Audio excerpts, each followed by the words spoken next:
Dark Tower is the new film based off the Stephen King series of books, The Dark Tower, and this movie follows the character Jake Chambers. He's a young man who lost his dad a couple years back, and he's starting to have a bunch of dreams of this other world, a war between a gunslinger and the Man in Black, and the Man in Black is trying to take down this dark tower that's holding the entire universe together, and through some other visions he has, Jake is able to find a portal in New York, and he ends up in the world with the gunslinger and the Man in Black, and he and the gunslinger Roland, played by Idris Elba, have to team up to defeat Matthew McConaughey's The Man in Black. I have not read the book series. I've heard many things about them, how it ties into other Stephen King works as well, but they're really long. I have not had the chance to read them at all, so I went into this movie only knowing that it ties into other Stephen King works, it's a Stephen King series, and the trailer looked pretty neat. Nothing about the trailer really screamed revolutionary or this is going to be one of the best films of the summer. What I really got from that trailer is that this world that they're showcasing here looks like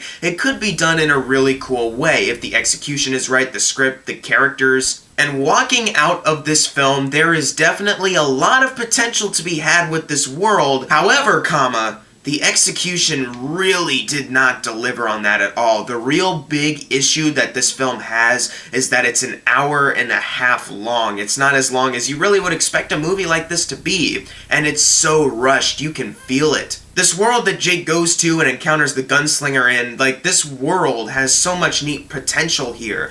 There's so much potential for it and other worlds that I believe they set up as well, but they didn't really explore it that much. Jake shows up for a bit, and they introduce some things about the world, but you never really feel like you learn much about it once you leave the theater. Walking out of the movie, I just started to question a bunch of things about the world that they were in, and it just made me realize that they really didn't do anything to make me learn much about it. Really, only fans of the book who know about this place will know about it because they read about it in a lot of detail when the movie just kind of rushed over it. From what I understand, they took some of the books and kind of mashed them all together for one big movie that's kind of short and rushed. And that's really not the way to do that, because you can really feel how quick this film is going, and what you really kind of want is the film to slow down in a bit so that you can actually experience it, but at the same time in a way that it's not boring. There's a real lack of urgency I found in this movie. Certain characters will talk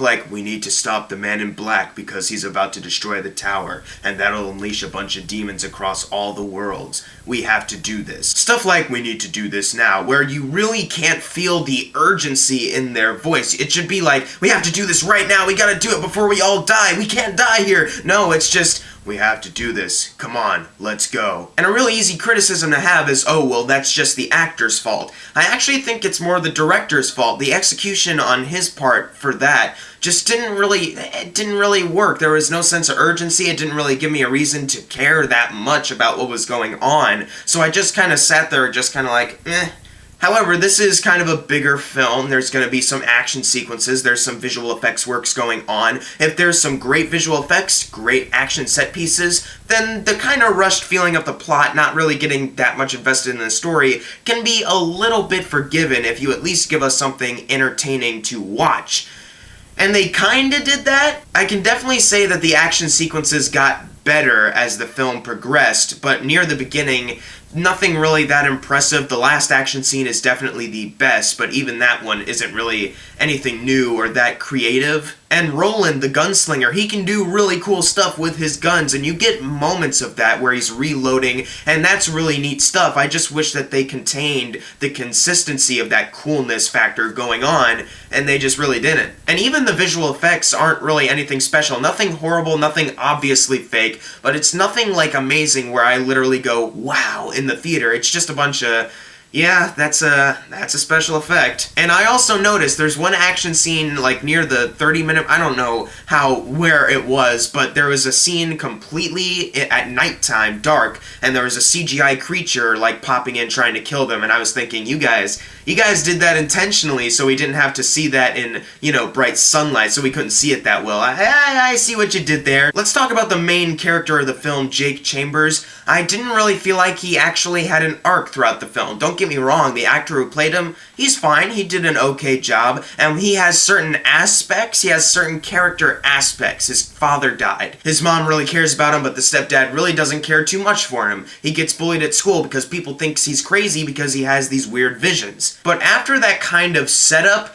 they don't really do much else with the character to make it seem like he's actually growing. It's just, oh wow, I'm not crazy.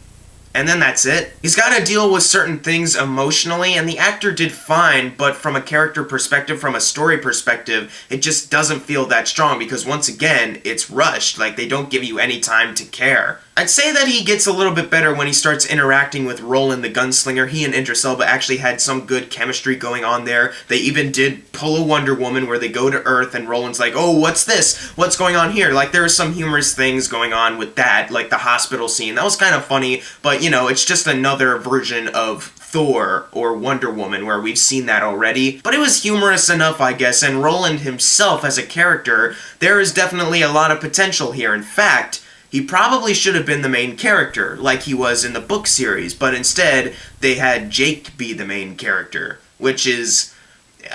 not that Jake is an awful character, but like I said, it doesn't really feel like he actually grew. Roland, I think he had more potential as a character, and performance-wise from Idris Elba, to actually have an arc that made you care more. But once again, as I keep saying, the execution is so poorly done. When the film starts to wrap up, it feels like, yeah, you've done some stuff, but I don't really feel the emotional satisfaction with anything. This movie really does feel like a TV show pilot, where it's like, alright, we're gonna make something now that can show a lot of promise and potential, and if you guys like it, you go out to see it, well, then we'll make more. Except with a TV show pilot, usually it's done better, and they actually hint at what's more to come in the series, and they don't just rush through everything they had planned in the pilot, where The Dark Tower did. Like, when they got to that sequel bait ending, I was like, what else can you really do? It feels like you breeze through a lot of stuff already. And Matthew McConaughey as the villain, his performance, very entertaining actually. He as the villain, he did a pretty good job. He had, I guess you could say, the best lines of dialogue in this film, usually pretty menacing, and his performance was too. So I was glad to see him, and also he and Roland had a couple backs and forths that was like, alright, you guys have some pretty good chemistry going on,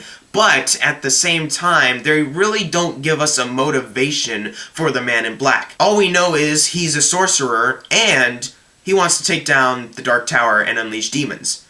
Why does he want to do that? Is he an anarchist, like the Joker, just wants chaos, or does he have a plan to control all of them and create an army? Why? How did he become a sorcerer? What is there else to know about him? We don't really get that. All we really have is a really strong performance from McConaughey that is exceeding the actual character that they actually wrote for him. And this is kind of a smaller thing, but I couldn't help but notice that there are several Stephen King references in this movie. A couple I got, 1408 shows up.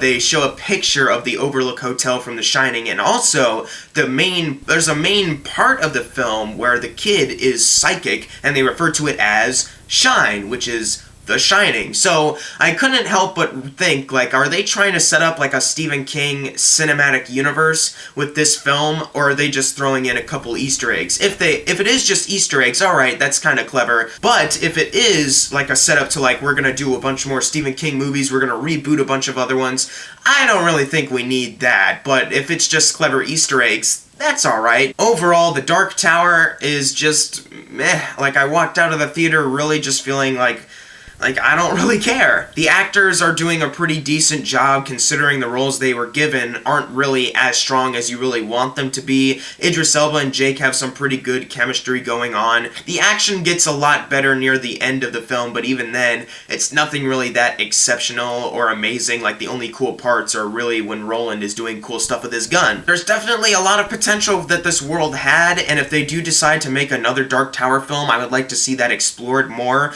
but at the same time, it feels like they rushed past a lot of what made the series so great in this one film, so I don't know where else they can really go if they do make another movie. The visual effects are okay, cinematography is okay, the musical score is okay. The overall just direction and execution is not that great. It's not anything that's offensive or anything that'll piss you off, but it's just like you're watching something that could have been so good, a kickoff to something incredible, in fact. but instead they just wanted to make that money as fast as they can, so they just took a bunch of aspects from the book and put it into this really rushed script and just went through it with no sense of urgency and with no real care to be given about anything going on. So overall, this movie probably could have worked better as a Netflix series. They give it more time to flesh out the world, give them more time with the characters, give you more time to care. Like, this movie should have been a Netflix series, but they didn't do that. Why? I don't know. I'm gonna give The Dark Tower a C. Nothing that really made me angry, just really more disappointed that this movie had so much potential that was just easily wasted. There's a couple good things like performances and some action moments, but a lot of this movie just comes across as disappointing, bland, and overall it's just another film that has come out this year where it's not bad, but it's not really decent, passable. It's just okay. It's another disappointing film. Thanks, Sony. But if you've seen The Dark Tower, leave in the comments below of what you thought of it. And as always, thank you guys for watching. Make sure to subscribe. I'm Jackson Fulcher. See you guys next time.